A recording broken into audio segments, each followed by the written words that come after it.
পানাম নগর নারায়ণগঞ্জ জেলার সোনারগাঁওয়ে অবস্থিত একটি ঐতিহ্যবাহী প্রাচীন শহর। বড়নগর, খাসনগর ও পানাম নগর।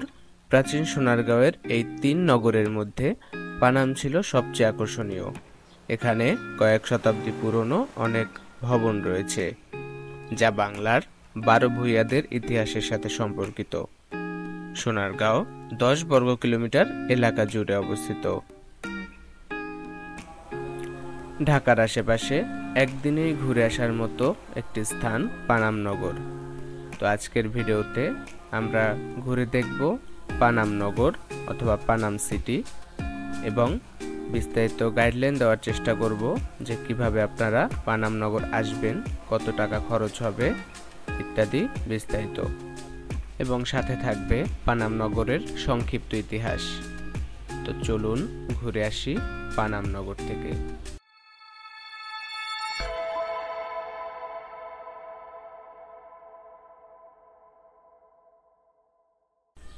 তো আমার বাসা যেহেতু মোহাম্মদপুরে, আমি এখান থেকে সরাসরি গুলিস্তানগামী একটি বাসে উঠে পড়ি, যেটা আমাকে গুলিস্তান বাইতুল মোকাররমের সামনে নামিয়ে দেয়, এবং সেখান থেকে আমরা আরেকটি বাসে চড়ে সরাসরি চলে যাই মোগরাপাড়া।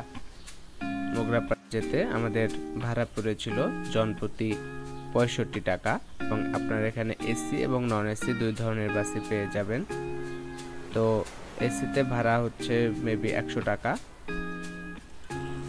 তো মোগরাপাড়া বাস স্ট্যান্ড থেকে আমরা সিএনজি রিজার্ভ করে সরাসরি চলে যাই পানাম নগরের উদ্দেশ্যে। সিএনজি ভাড়া নিয়েছিল 100 টাকা। আপনারা চাইলে অটো রিক্সা বা সিএনজি যোগে সরাসরি পানাম নগর যেতে পারেন। সেক্ষেত্রে আপনাদের জনপ্রতি ভাড়া দিতে হবে 20 থেকে 25 টাকা। মোগরাপাড়া থেকে পানাম নগরের দূরত্ব আনুমানিক 6 কিলোমিটার। যেতে সময় লাগবে 15 থেকে 20 মিনিট। তো আমরা মোটামুটি 20 মিনিটের মধ্যেই সরাসরি চলে যাই পানাম নগর। তো দেখা হচ্ছে পানাম নগরের মূল প্রবেশদ্বারে।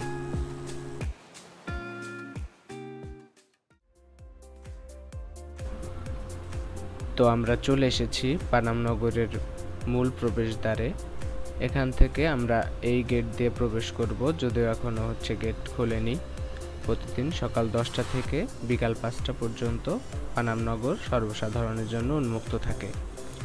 এখান থেকে আমরা টিকিট কেটে প্রবেশ করব। টিকিটের মূল্য হচ্ছে জনপ্রতি 20 টাকা করে।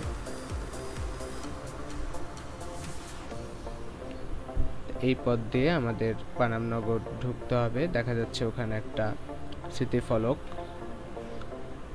এই পথ দিয়ে ঢোকার পরে আমরা হাতের বাম দিকে চলে যাব।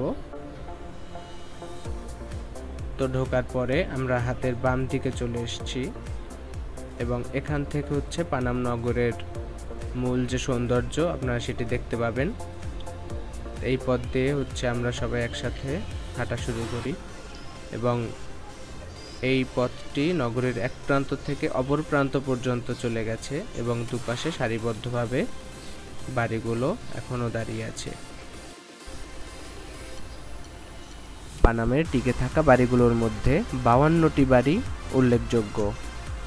পানাম সড়কের উত্তর পাশে 31টি আর দক্ষিণ পাশে 21টি বাড়ি রয়েছে। বাড়িগুলোর অধিকাংশই আয়তাকার, উত্তর দক্ষিণে বিস্তৃত, উচ্চতা 1 তলা থেকে 3 তলা। বাড়িগুলোর স্থাপত্যে ঔপনিবেশিকতা ছাড়াও মোঘল, গ্রিক এবং গান্ধার স্থাপত্য শৈলীর সাথে স্থানীয় কারিগরদের শিল্পকুশলতার অপূর্ব সংমিশ্রণ দেখা যায়।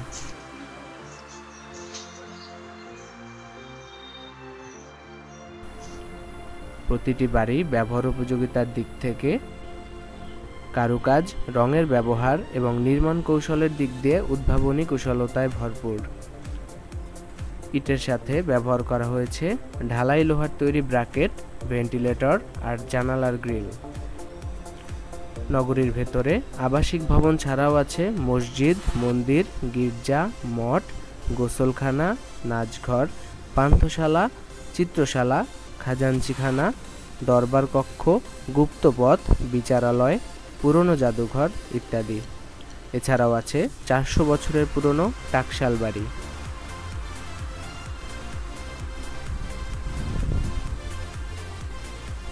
এছাড়াও নগরীর আশেপাশে ছড়িয়ে আছে ঈশা খাঁ ও তার ছেলে মুসা খাঁ প্রমোদ ভবন।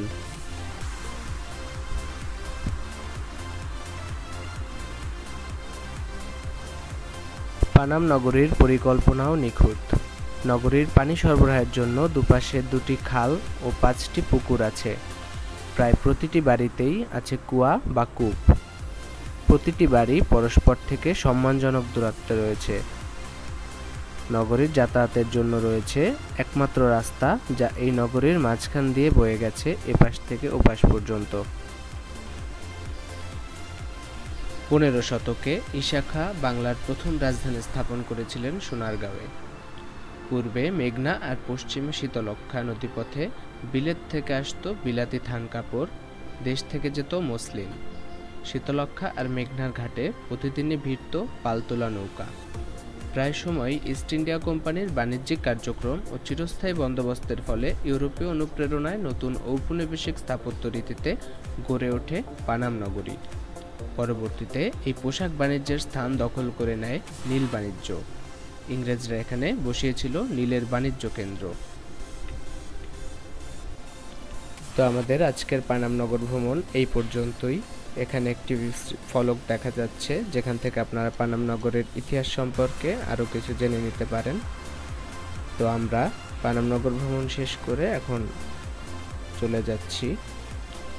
তো আজকের ভিডিওটা এই পর্যন্তই। ভিডিওটা আশা করি আপনাদের কাছে ভালো লেগেছে এবং আপনারা পানাম নগর থেকে বের হয়ে সামনেই দেখতে পাচ্ছেন কিছু দোকান রয়েছে। এখান থেকে আপনারা চাইলে কিছু জিনিসপত্র কেনাকাটা করে নিতে পারেন এবং আপনারা চাইলে পানাম নগর থেকে বের হয়ে সরাসরি চলে যেতে পারেন পানাম নগর লোকশিল্প জাদুঘরে।